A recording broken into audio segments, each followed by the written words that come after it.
Hello YouTube modelers, welcome back to my channel. I want to thank all my viewers and subscribers for tuning in. It has been a long stretch since my last video. I really haven't been building much due to work, due to me pivoting away from the hobby slightly. Been trying to go back into weightlifting, so that routine always takes time away as well. Just bought myself a small beginner's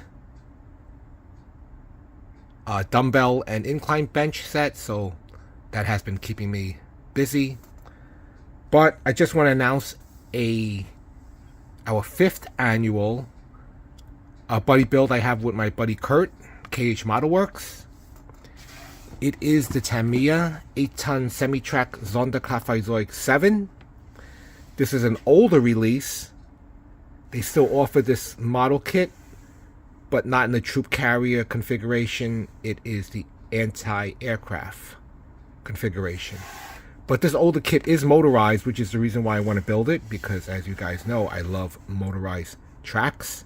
This one is a half track, so you're going to have at least the rear tracks motorized.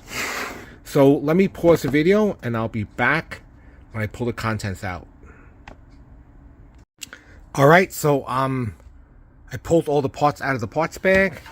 So let's take a quick look at the kit. It did not come with the original instructions, but I was able to download a copy from the internet. Here is the motor portion. A model kit like this, if you want it motorized, it's probably better to just buy it with the factory parts, because usually on a tank model you have the large square hull, which makes it easy for you to stick the motor in. But this one, you will need the final drive or final gears to transfer the power from the electric motor to the drive sprocket, which is beyond my means.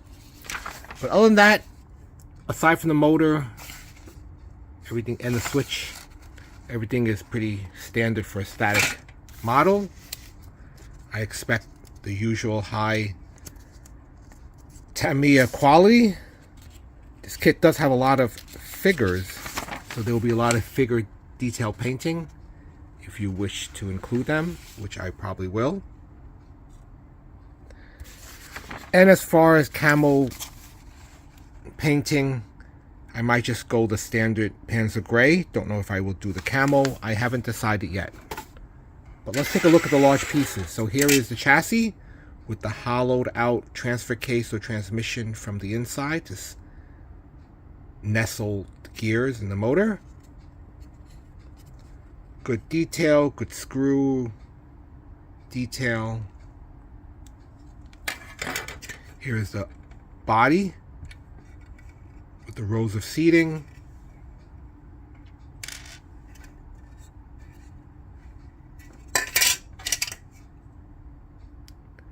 Nice sharp details, doors, hinges, electric motor, the rubber tires, gears, axles, switch.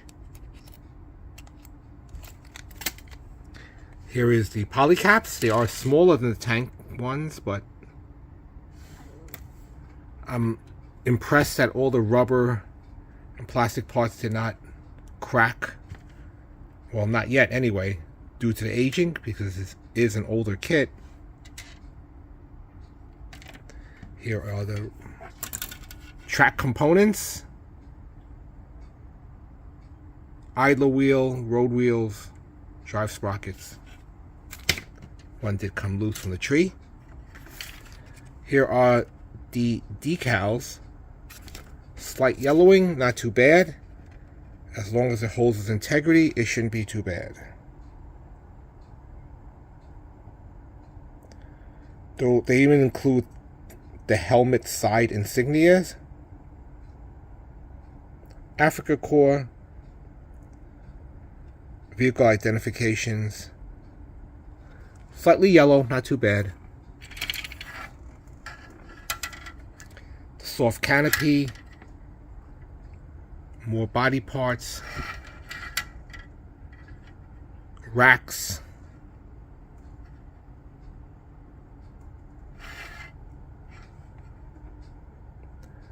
A 1972 mold.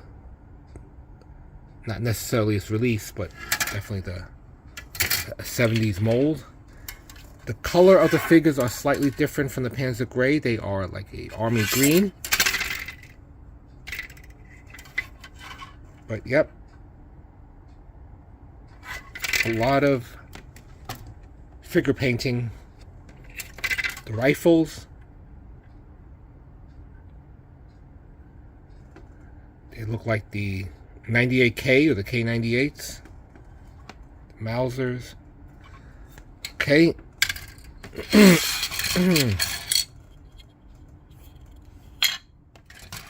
looks like the hood.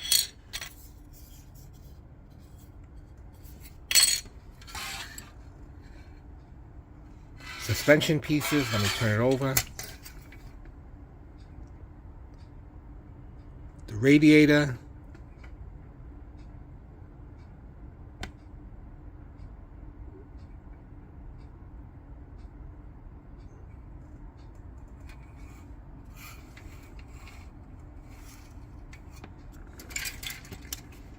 Part that came off, and that's pretty much it. So not too many parts, but the running gear will add some complexity to it. I am looking forward to it. From here, I will probably wash the parts in dishwashing detergent, free it of its release agents, and get to it. Hopefully I will be able to push forward with this kit. Like I said, I have been pivoting away from the hobby. I actually have stopped buying new model kits, with the exception of maybe 3 more kits I want to add. But other than that, I might even think about selling a few kits off, or maybe just holding it. My stash is currently below 100, but I cannot buy more kits than my life expectancy. So anyway, that's where I am now. Stay tuned, and I will keep you updated with my progress. And thanks for watching.